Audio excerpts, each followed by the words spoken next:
Good morning everyone.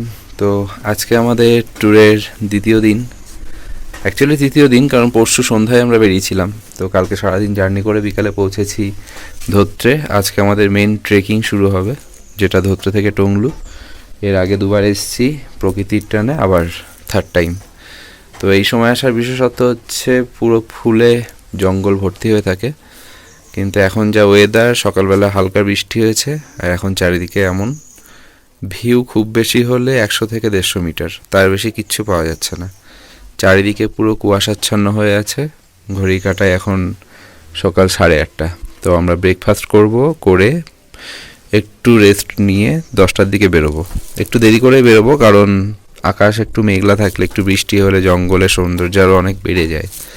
তো দেখা যাক কেমন ফুল ফুটে আছে, আমাদেরকে আনন্দে মাতিয়ে দেয় নাকি নিরাশ করে, এখন সেটাই দেখার।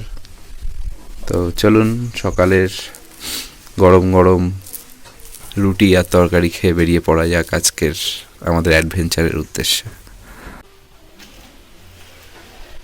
নমস্কার বন্ধুরা, কেমন আছো সবাই? আমার আরেকটু নতুন ভিডিওতে সবাইকে জানাই অনেক অনেক স্বাগত। তো আজকে আছি আমরা ধোত্রেতে। আজকে আমাদের ধোত্রের দ্বিতীয় দিন। ঘোড়ার আজকে মেন যে ট্রেকিংটা হবে সেটাই আজ থেকে শুরু হতে চলেছে। তো সেটাই কি করছি না করছি, ট্রেকিং করে কোথায় গেলাম, সব কিছুই তোমাদের সাথে শেয়ার করব। তো চলো সঙ্গে থাকো, দেখতে থাকো। তো এখন মোটামুটি রেডি হয়ে গেছি, ঘড়ির কাঁটায় প্রায় ওই 9টা মতো বাজে। আর এখানকার আমাদের চেক আউট টাইম আছে 10টা। তো সকালে বেডটি খেয়ে একদম ফ্রেশ হয়ে গেছি, এবার যাচ্ছি আমরা ব্রেকফাস্ট করতে। তারপরেই কিন্তু আজকে এখান থেকে বেরিয়ে যাওয়ার পালা।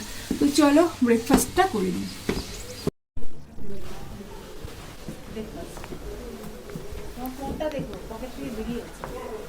কথা বলতে পারছি না, এত ঠান্ডা আর এত কুয়াশা যে হাতটা পুরো কাঁপছে রীতিমতো ঠকঠক করে।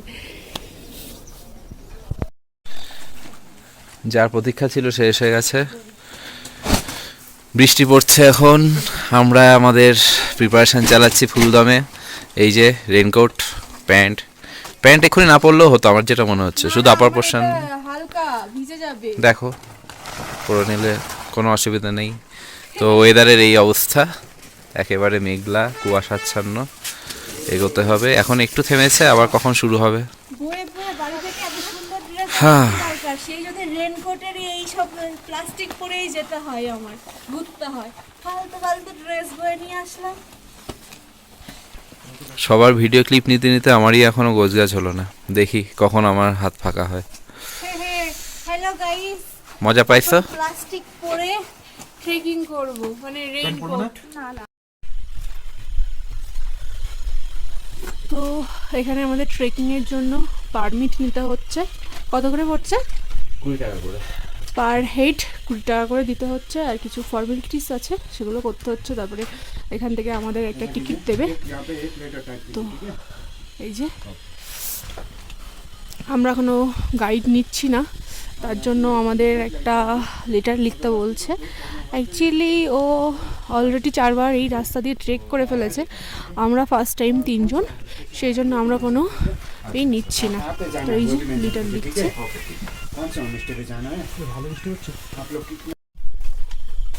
তো এই যে লেটার লিখছে আমাদের যাওয়ার জন্য, পারমিশনের জন্য। আর এই যে আমরা পারমিট পেয়ে গেছি হাতে। তো চলো এবার ট্রেকিং শুরু করা যাক। আর এদিকে অলরেডি বৃষ্টি শুরু হয়ে গেছে, আমরা সব রেইনকোট ছাতা নিয়ে একদম রেডি হয়ে গেছি।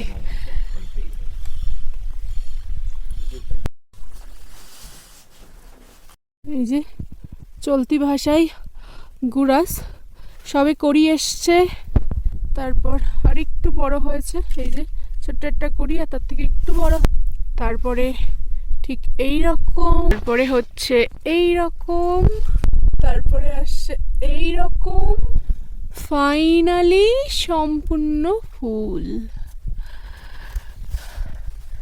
এটার টানেই ছুটে আসা।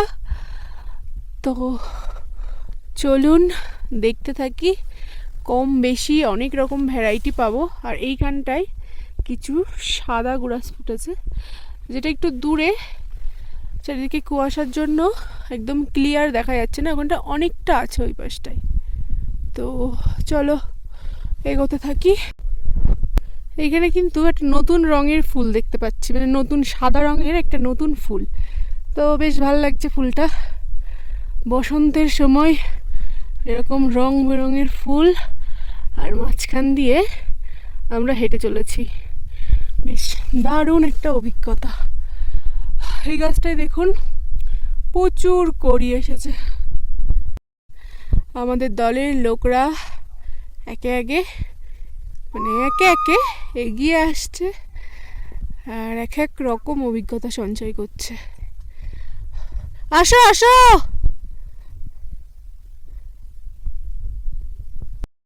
জাস্ট ওয়াও ওয়াও আর wow. Wow, what is wow!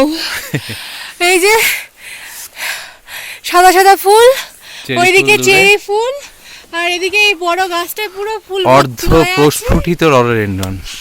এটা হচ্ছে পূর্ণ প্রস্ফুটিত রডোডেনড্রন। বাড়িতে বসে না থেকে চলে আসো আমাদের মতো উপভোগ করতে। ঢিঙ্কা চিকা ঢিঙ্কা চিকা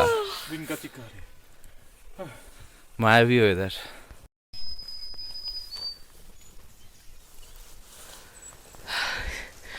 মুগ্ধ নয়নে শুধু দেখিয়া যাও। ওয়েদারের জন্য শুধু বোঝা যাচ্ছে না, কিন্তু ওই পাশে পুরো সাদা ফুল ভর্তি হয়ে আছে, জাস্ট পাগল করার দৃশ্য। ওই যে জুম করলাম, কেউ বিশ্বাস করতে পারবে না যে এত সুন্দর একটা ভিউ আছে ওখানটায়। মানে আমরা দেখতে পাচ্ছি, সেটা ফোনের ক্যামেরায় দেখানোটা সম্ভব হচ্ছে না। আর জাস্ট অসাধারণ অসাধারণ। লাল ফুল দেখেই মনের শান্তি। আমরা আছি এখন ফুলের স্বর্গরাজ্যে, চারিদিকে জাস্ট ওঠো, জাগো, তুমি জাগো। আমি চাইছি না সূর্য এখন উঠুক, আমার এই ওয়েদারটাই বড় পছন্দের। আর বাকিটা দেখতে দেখতে যাই।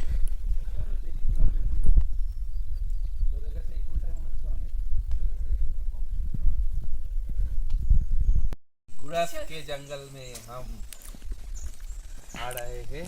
ये लाल गुरास व सादा गुरास बहुत अच्छा लग रहा है हमें। এটা তো ওই करने की भाषा नहीं है, ভুটানি ভাষা বল। चलो हम लोग निकलते ये हैं। जो भाषा कौन सा चलिए, भाषा है चलिए। मुझे पता नहीं। चलो काटो। तेरे पैरों की कमर घुरा करती हंसे तो दो गालों में भमर करा करती।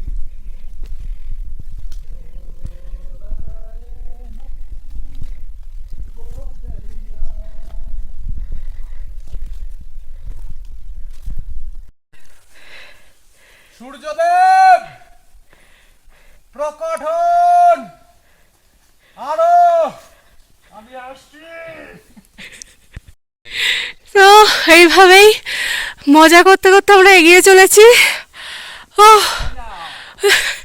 হাঁপিয়ে গেছি আমি, সবাই এগিয়ে গেছে, আমি অনেকটা পিছিয়ে গেছি। চলো এগিয়ে যাই। সবাই চলে গেছে, আমি পেছনে পড়ে গেছি। ও নিচে প্রচুর কুয়াশা, উপরের দিকে যত উঠছি তত ওয়েদারটা ক্লিয়ার হচ্ছে। আর যাচ্ছি একদম এখন ঘন জঙ্গলের মধ্যে দিয়ে। এই যে ওরা সামনে এগিয়ে গেছে, তো চলো যাওয়া যাক।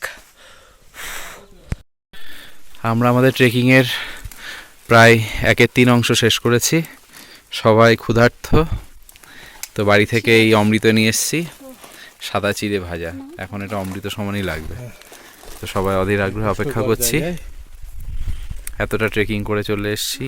এখানে ফুল গাছের অবস্থান একটু কমই আছে, দূরে একটা দুটো আছে, ক্যামেরায় ধরা পড়বে না। তো আমরা এগোবো, আপাতত খাওয়া দাওয়া চলছে। কেমন লাগছে? অনেকটা পথ আমরা চলে এসেছি, ফুলের নতুন রাজ্য। ওয়েদারটা বেশ ক্লিয়ার লাগছে। এতক্ষণ জঙ্গল পার করে আমরা একটা ডেস্টিনেশনে পৌঁছেছি।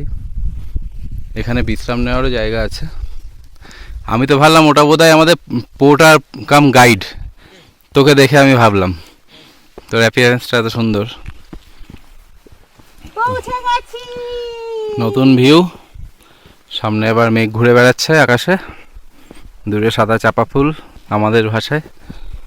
এই ছোট্ট ছোট্ট পায়ে চলতে। ও ও সেকেন্ড টাইম আমরা একটা বসার জায়গা পেয়েছি।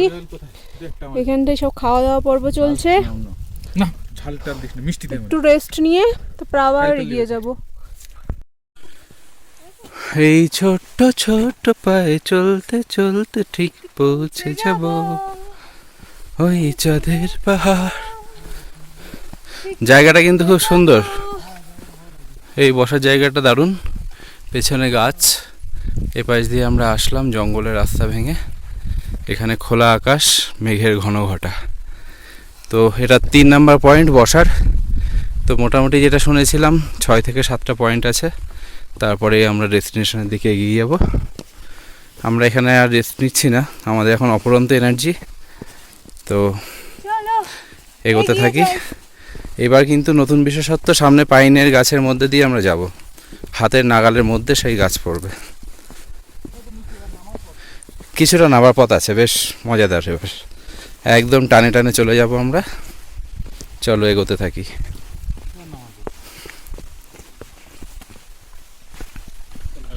ওই দেখো, দেখেই মনে আনন্দ লাগবে। তোমাদের জন্য এত সুন্দর রাস্তা, এতক্ষণ যে কষ্ট করলে এটা তার উপহার। বলে না, কষ্ট করলে কেষ্ট মেলে, এই হচ্ছে কেষ্ট এসে গেছে। ট্রেকিংয়ে যদি সরকার বলতো যত হাঁটবে তত টাকা পাবে। তো আমরা হাঁটতে হাঁটতে ফাইনালি এখন পাইনের জঙ্গলের মধ্যে চলে এসেছি। এই যে এখন আছি পাইনের জঙ্গলের মধ্যে, আর এখানটায় জলগুলো দেখো কত সুন্দর লাগছে। মানে একটু আগে বৃষ্টি হচ্ছিল, আমরা তো রেনকোট পরেছিলাম, দেখেইছো সবাই। তো সেই জলগুলো টুপড়ে টুপড়ে পড়ছে, বেশ দারুণ লাগছে দেখতে। আর এই যে সামনে দুজন, কিছুটা সময় ছিল যখন একটু ক্লিয়ার ছিল চারিদিকটা, এখন কিন্তু আবার সেই মেঘে ঢেকে যাচ্ছে চারিদিক। এই যে কর্তামশাই, তো চলো এগিয়ে যাই। তোমার চুলের অবস্থা ভীষণই খারাপ। ও আনন্দে নাচ শুরু করে দিয়েছে। তো চলো, সত্যি একটা মজার সময় কাটাচ্ছি। তো চলো এগিয়ে যাই। দারুণ লাগছে, অনেক সময় পর একটু সমতল পেয়েছি। অনেক সময় পাড়ে পুরো খাড়াই উঠেই যাচ্ছিলাম। এবার সমতল দিয়ে হাঁটছি, এরপরে আছে নিচু, মানে একটু নামতে হবে। এই যে রাস্তাটা দেখাই যাচ্ছে। তো চলো এবার এগিয়ে যাই। আর এইখানটা দেখো কত সুন্দর লাগছে।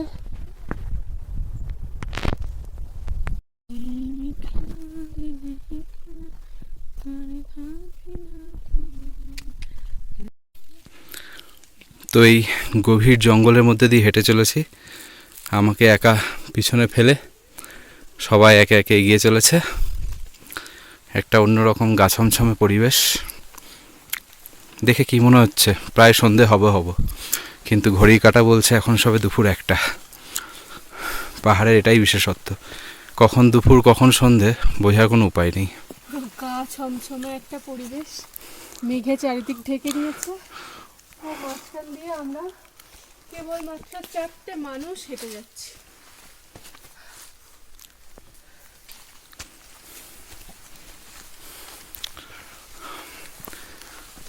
বেশ অন্যরকম অভিজ্ঞতা, একদম নিশ্চুপ। আমরা যদি কথা না বলি নিঃশ্বাসের শব্দ অবধি শোনা যাচ্ছে, এতটাই সাইলেন্ট। এগিয়ে চলি।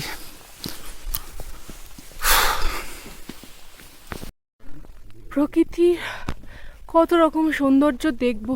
দেখুন আমাদের যে সামনে দুজন এগিয়ে গেছে, ওদেরকে আর দেখা যাচ্ছে না, খুব আবছা দেখা যাচ্ছে, অথচ সে আমার কয়েক মিটার কেবলমাত্র দূরে আছে।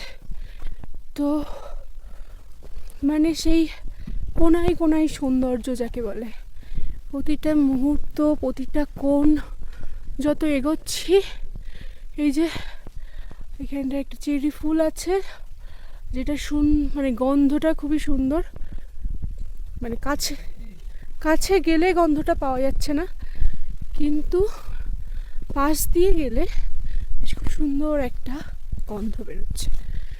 তো এরকম মেঘের মধ্যে দিয়ে, মানে পাহাড়ের ওপর দিয়ে মেঘের খেলা চলছে, তার মধ্যে দিয়ে আমরা এগিয়ে চলেছি। উফ, কষ্ট হচ্ছে, হাঁপাচ্ছি, আর অনেকটা উঠতে হচ্ছে। তো চলো এইভাবে আরো নতুন নতুন অভিজ্ঞতা হতে হতে এগিয়ে চলি আর তোমাদের সাথে শেয়ার করতে থাকি। চলো। মেঘের জন্য আমরা কিন্তু ফুলগুলোকে ক্লিয়ার দেখতে পাচ্ছি না। এই গাছটা মানে অসম্ভব ফুল ফুটে আছে চারিদিকটায়। এদের কাণ্ড, ভয় পেয়ে গেছি রীতিমতো। তো এই চারিপাশটা শুধু ফুল আর ফুল, মাঝখানে মেঘের খেলা চলছে, তার মাঝখান দিয়ে রাস্তা, আমরা এগিয়ে চলেছি। ও ও মাই গড,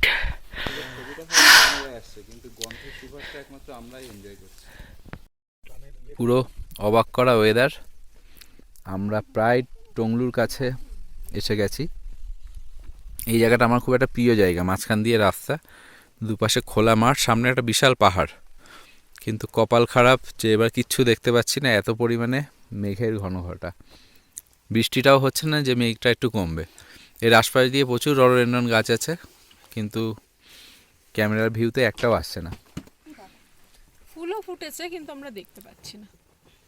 তো দূরত্ব খুব বেশি না, চলুন একটা ফুল গাছ অন্তত দেখায় আপনাদের। এই জঙ্গলের মাঝে এইটুকু হেঁটে যাচ্ছি, এই সামনেই দেখুন একটা লাল রডোডেনড্রনে ভর্তি হয়ে আছে গাছ, অথচ ওইটুকু ডিস্টেন্স থেকে কিচ্ছু দেখা যাচ্ছে না। হার্ডলি 20 থেকে 25 মিটার হবে। এই দেখুন পুরো লাল হয়ে রয়েছে। তো এরকমই পুরো জঙ্গলে অসংখ্য ফুল গাছ, যেগুলো এই কুয়াশার কারণে বা মেঘের কারণে সম্পূর্ণ ঢেকে গেছে।